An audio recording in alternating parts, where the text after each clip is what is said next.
بے شک حضرت حسین کو مظلومیت کی حالت میں شہید کیا گیا، لیکن اسلام کے نام پر نہیں شہید کیا گیا، کفر کے نام پر نہیں شہید کیا گیا۔ یاد رکھو، یہ اسلام اور کفر کی اسلام کو بچانے کے لیے حضرت حسین رضی اللہ عنہ نہیں گئے تھے۔ یزید کوئی بے ایمانی کا کام نہیں کر رہا تھا، یزید سے کوئی بے دینی کام نہیں ہو رہی تھی جیسے یہ رافضی شیعہ بیان کر رہے ہیں۔ نمازیں نہیں پڑھتے تھے، روزے نہیں رکھتا تھا، وہ بے دین تھا، وہ شراب پیتا تھا، وہ زنا کرتا تھا، ذلیل مطیع کی اولاد، ان سب کو پتہ ہے یہ سب باتیں، یہ جانتے ہیں کہ کیا کیا جاتا تھا، یہ سب الزامات ہیں۔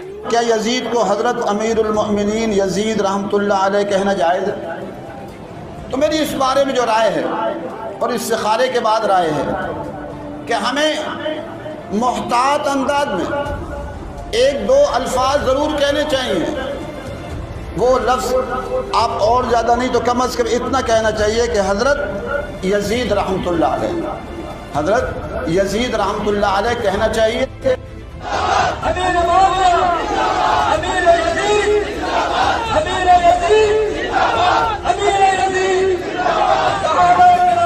تو کیا وجہ ہے کہ وہ اپنے بیوی بچوں کو ساتھ لے کر صرف چلے گئے؟ خاندان کے کچھ افراد تھے جن میں بیوی بچے زیادہ تھے، عورتیں زیادہ تھیں، ان کو لے کر چلے اور پھر راستے میں مطلب وہ شہید ہو گئے۔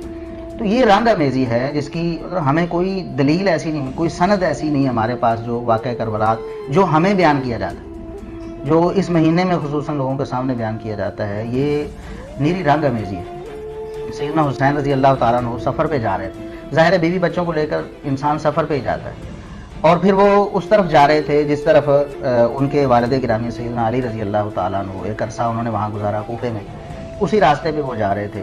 اور راستے میں کیا ہوا ہے کہ کچھ لوگوں نے انہیں شہید کر دیا۔ انہوں نے دیکھا کہ آ رہے ہیں اور نہتے ہیں، بیوی بچے ساتھ ہیں، اکیلے ہیں، ہمیں ایک موقع مل رہا ہے، اس کو انہوں نے اویل کیا اور سیدنا حسین رضی اللہ عنہ کو شہید کر دیا، اور الزام پھر اس خانوادے پہ لگایا جس کو وہ بدنام کرنا چاہتے ہیں۔ دریائے فرات کے کنارے حسین ابن علی 70 سے زیادہ اپنے ساتھیوں کے ساتھ مظلومانہ شہید کر دیے جائیں، نبی علیہ السلام کی اولاد، اور آپ کی وفات کو صرف 50 سال گزرے، اور وہ شخص جو جنتی نوجوانوں کا سردار ہے، جامعہ ترمذی میں حدیث ہے صحیح سند کے ساتھ۔ تو اگر حضرت عمر فرات کے کنارے کتا مرنے کا رسپانسبل ہے تو یزید ابن معاویہ کے دور کے اندر یہی واقعہ ہوا ہے نا، حسین ابن علی کی شہادت، تو وہ کوئی ذمہ دار نہیں ہے اسی فرات کے کنارے؟ اور یہ میں ان مفتی صاحب سے پوچھوں گا کہ اہل سنت کے ائمہ کا یہی عقیدہ ہے؟ یہ تو سعودیہ ایران کی ٹسل کے بعد یزید کے طرفدار پیدا ہوئے ہیں، پہلے تو کوئی نہیں رہا۔ یہ کہاں سے آپ امت میں عقیدہ جو ہے وہ پروپیگیٹ کر رہے ہیں اور آپ ہمدردیاں کر رہے ہیں آ کے اس کے ساتھ؟ تو یہ ان کی بات بالکل غلط ہے۔ یزید بینیفیشری ہے سسٹم کا، کوفے کا گورنر تھا نعمان ابن بشیر صحابی رسول صلی اللہ علیہ وسلم۔ جب حضرت حسین علیہ السلام کے بارے میں پتا چلا یزید کو کہ یہ آ رہے ہیں وہاں پہ اور کوفے سے یہ ایک قیام کریں گے اور دعوت حق لانچ کریں گے، سب سے پہلا اس نے ڈسیژن کیا کہ نعمان ابن بشیر کو کوفے کے گورنری سے ہٹا دیا، یہیں سے اس کی 2 نمبری شروع ہو گئی ہے، اور عبید اللہ ابن زیاد کو اس نے بھیجا۔ عبید اللہ ابن زیاد ایک ظالم آدمی تھا، صحیح بخاری میں انٹرنیشنل نمبر کے مطابق 3748 نمبر حدیث ہے کہ حضرت حسین ابن علی کا سر کاٹ کر عبید اللہ ابن زیاد کے سامنے تشت میں لا کے پیش کیا گیا۔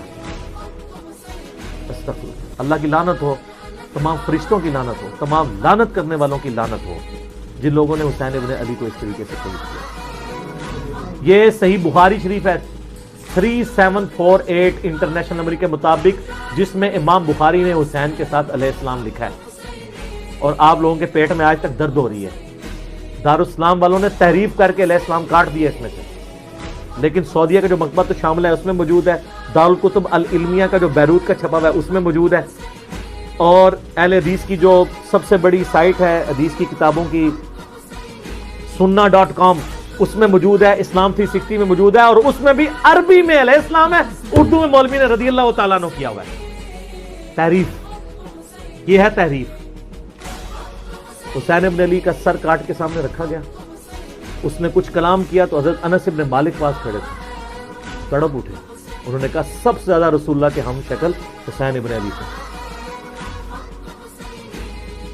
تو یہ ان لوگوں کا، اور یہ تھا گورنر کوفہ جو لگایا اس کام کے لیے گیا تھا. وہ کہتے ہیں یزید کو پتہ نہیں چلا، اس نے خود ڈسین کیا. اچھا جی مان لیا. تو جب یہ خود اس نے ڈسین کیا، اس کے بعد یزید نے پھر یقیناً اس سے عبید اللہ ابن زیاد کو جیل میں ڈلوا دیا ہوگا. کوئی ضعیف روایت ہی لے آئے